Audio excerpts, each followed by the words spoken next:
Millions vanish every day just to keep this building running. But when the world's most extravagant mall faces shrinking crowds, shuttered flagships, and losses hidden by glittering facades, the illusion starts to crack. Dubai Mall, once symbolic of unstoppable ambition, is now dangerously exposed to a single point of failure.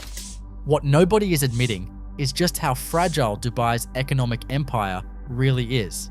What happens next could bring the entire city to its knees. So why is no one talking about it? Emar's vision for Dubai Mall has never been about moderation. From the beginning, the developer set out to build not just a shopping center, but a global icon, an address that would anchor Dubai's reputation as a city of spectacle. Now, even as cracks appear in the retail world, Emar is doubling down.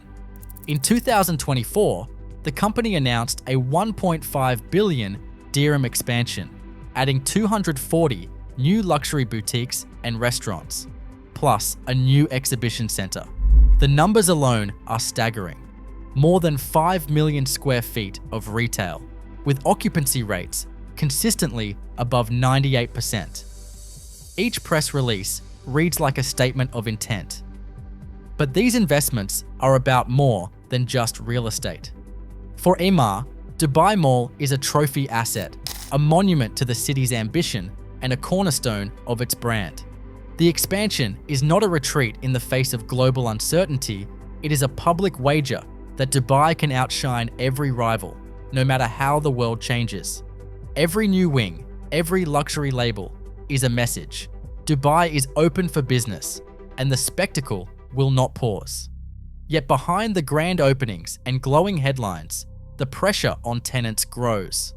The developer's relentless drive for scale and prestige means that every square meter must pay its way, and every addition raises the stakes for those inside. Emar's strategy is clear: keep building, keep dazzling, and trust that the world will keep coming. But what happens if the flow of tourists and shoppers ever slows? The answer to that question may decide not just the fate of Dubai Mall, but the future of the city itself. Inside Dubai Mall, the true cost of prestige is measured not just in square footage, but in the silent calculation behind every storefront. Luxury brands and global fashion houses line up for a place on Fashion Avenue, knowing the address itself can be worth more than the profit they might ever make on the floor. For many, the store is a billboard, not a business, a marketing expense disguised as retail. Consultants call these flagships loss leaders, kept open for global image and access to high-spending tourists. The economics are unforgiving. Rents in prime corridors can reach well over 2,000 dirhams per square foot annually, with additional service charges and marketing levies layered on top.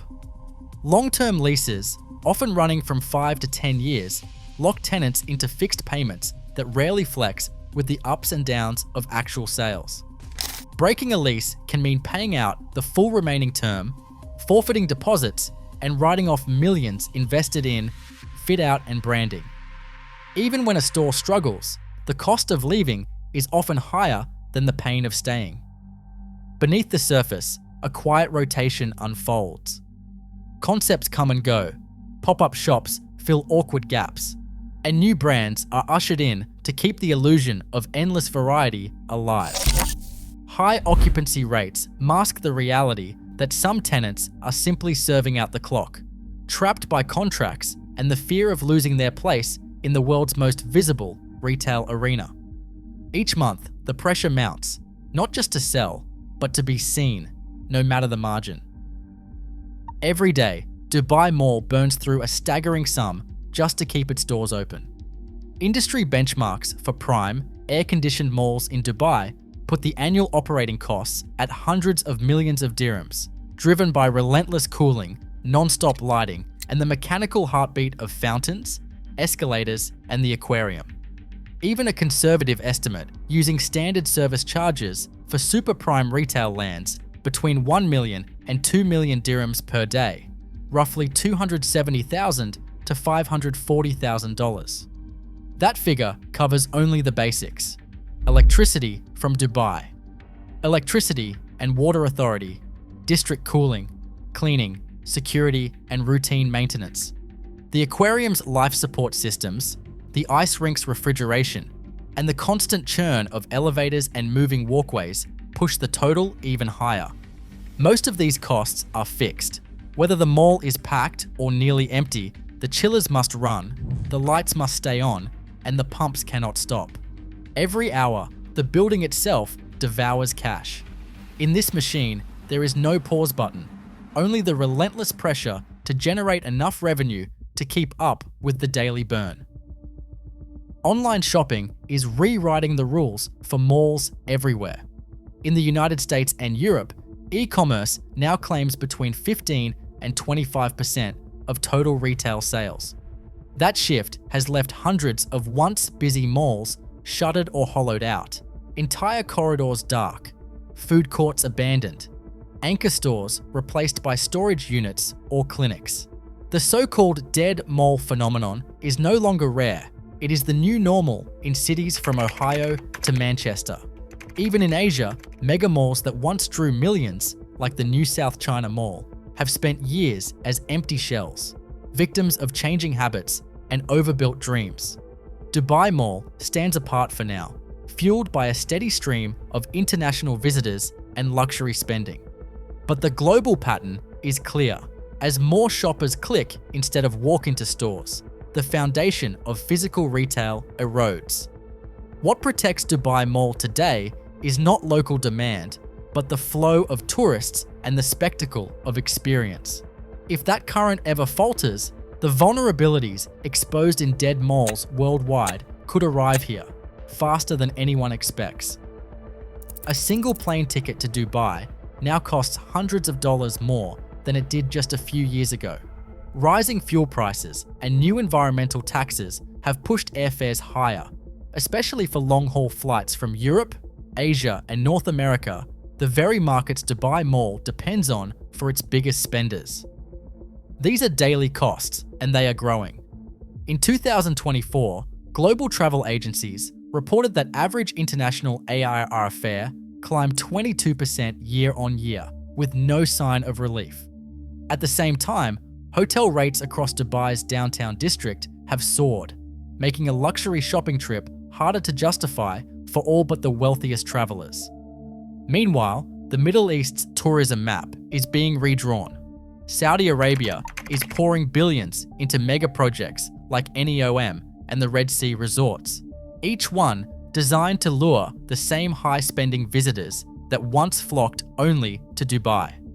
Qatar and Abu Dhabi are rolling out new malls, cultural districts, and year-round events, turning the Gulf into a battleground for tourist dollars.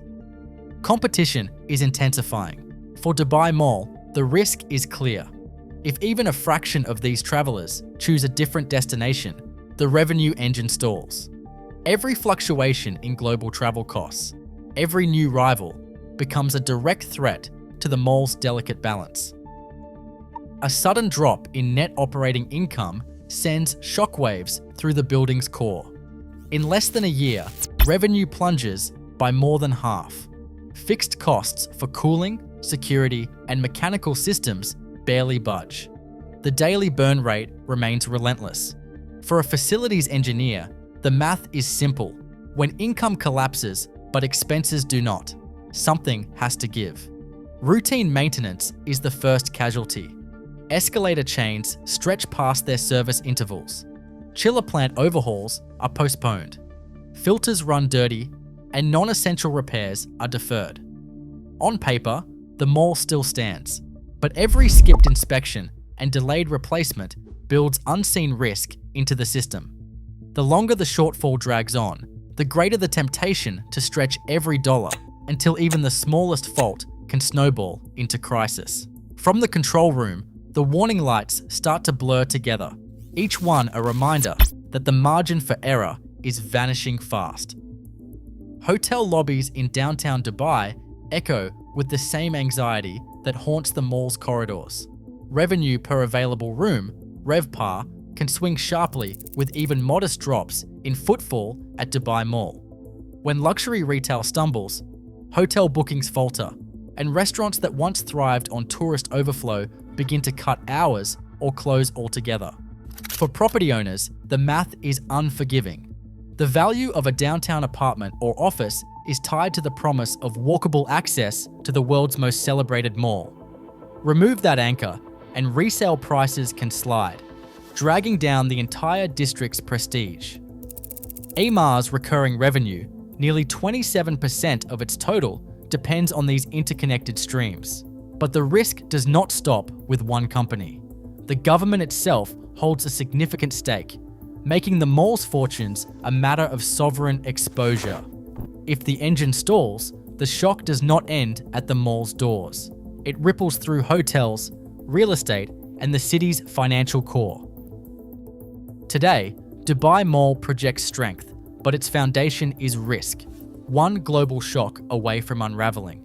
In a world where spectacle replaces sustainability, fragility hides in plain sight.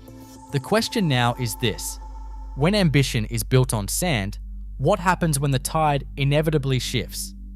Share your thoughts below.